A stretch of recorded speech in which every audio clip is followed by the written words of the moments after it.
Have you ever woken up in the dead of night, while the rest of the world is surrendered to silence, and suddenly felt the rhythmic thumping of your heart, like a lonely drum in the void?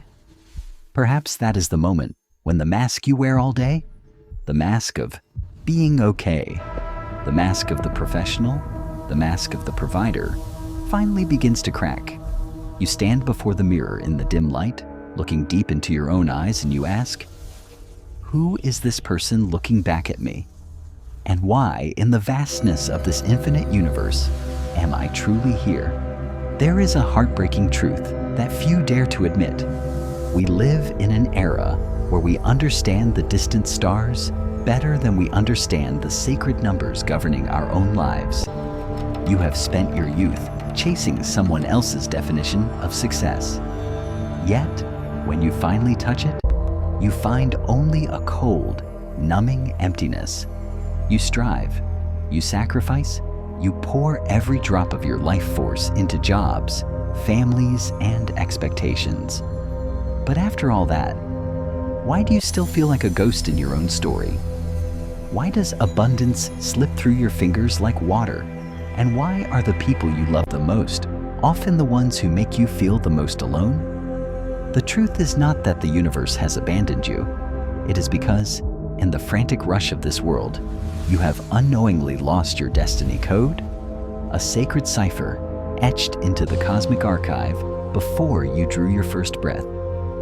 Imagine your life is a magnificent ship, but you are trying to sail it without a rudder, without a map, and without even knowing your destination.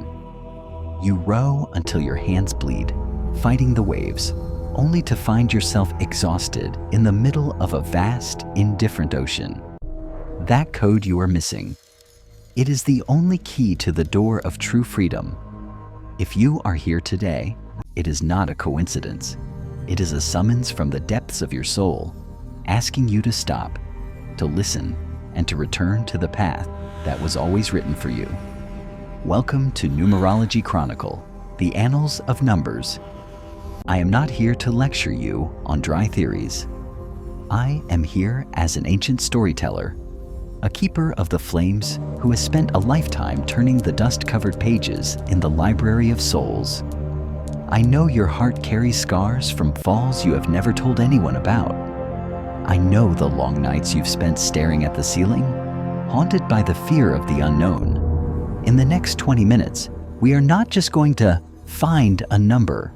We are going to perform a spiritual surgery. We will peel back the layers of expectation and look directly into the gaps of the destiny code you have overlooked for so long. Do not rush. This journey is not for the superficial soul. Find a quiet space, take a deep breath, and feel the air traveling down your spine. Let me guide you back to your true self, because after this moment, your world will never be the same again. Let us open the first chapter of your chronicle, the nightmare called the loop. Do you feel like your life is stuck in a cruel prank of fate? You change jobs, but the new boss is just as demanding, and the co-workers just as toxic.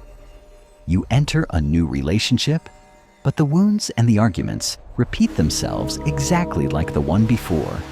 You are like a moth repeatedly flying into the flame, only to be burned again and again. This is not bad luck. This is an energy loop.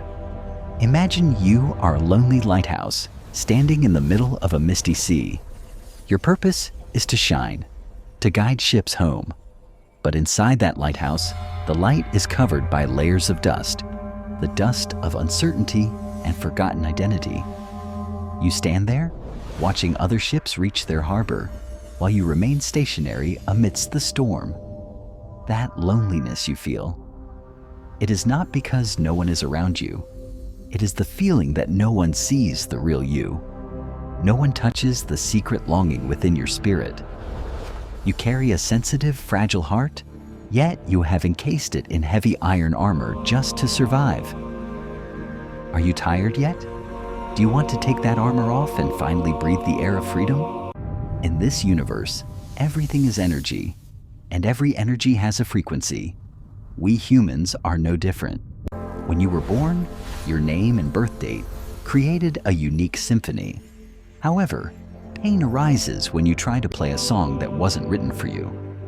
There are those who carry the frequency of the conqueror, meant for the horizon, yet they are imprisoned within the four walls of a suffocating office. There are those with the soul of a healer, yet they are forced to fight in a cold, calculating business world. This mismatch is like having the blood of an eagle, but being kept in a chicken coop, taught to be satisfied with grain on the ground. The more you try to adapt, the more your soul withers. You become irritable, cynical, or sink into a deep melancholy. This is your destiny code screaming, because it is out of alignment. Marcus and the Golden Cage. Let me tell you about a man I once met. Let's call him Marcus. To the world, Marcus was the definition of success. CEO, luxury cars, an aura of power. But one late evening, Marcus sat across from me and wept. He said, "I have everything, but I don't feel alive. Every morning I force myself to be a lion, but inside, I'm just a small bird shivering with exhaustion." Marcus was a life path 8, the number of power. But his soul urge was a 2, the number of harmony and sensitivity. For 20 years, he used his iron will to suppress his heart. He was a warrior with the soul of a poet, but he only allowed the warrior to live. His peak was cold because he had abandoned the code of connection. Sarah and the unfenced garden. Then there was Sarah, a woman who felt cursed. She was the kindest soul, but her life was a series of collapses. Every investment failed. Every lover betrayed her. When I looked at her code, I saw a massive void in the number 4, the number of structure and foundation. Sarah was a gardener with beautiful seeds, but she forgot to build a fence or a watering system. She planted her dreams and let the storms wash them away. Her pain wasn't a lack of luck. It was a missing lesson in boundaries and discipline. So, how do we fix the cracks? The first step is to name your pain. Stop running. When you identify exactly what you are missing, be it the courage of the one or the empathy of the 2, its power over you is cut in half. Start watering those missing seeds through small daily actions. But the ultimate power to reactivate your code lies in your words. Have you noticed how often you tell yourself, "I'm not good enough"? Every word you speak is a command sent to the cosmic archive. To change your destiny, you must rewrite your story. Start your morning not as a beggar asking for luck, but as a master reclaiming your kingdom. When you change the language inside, the world outside will automatically shift its axis. Your destiny code is not a chain. It is a pair of wings. Life is a long chronicle, and you are the only author with the right to hold the pen. Do not let your pages be filled with sighs and regrets. If you have listened this far, I know your soul is vibrating. You feel the urge to change. Do not let that fire go out. If you want me to walk with you deeper into this archive, leave your full name and birth date in the comments. I will prioritize decoding the missing gaps for those truly hungry for transformation. Click subscribe and turn on notifications, because every chapter here is a piece of your puzzle. Now, write this in the comments. I am the master of my fate. I am ready to claim my code. Let that affirmation echo into the universe. Your future is in your hands, and I am here to help you read it. I will see you in the next chapter of the Numerology Chronicle. Peace and light be with you.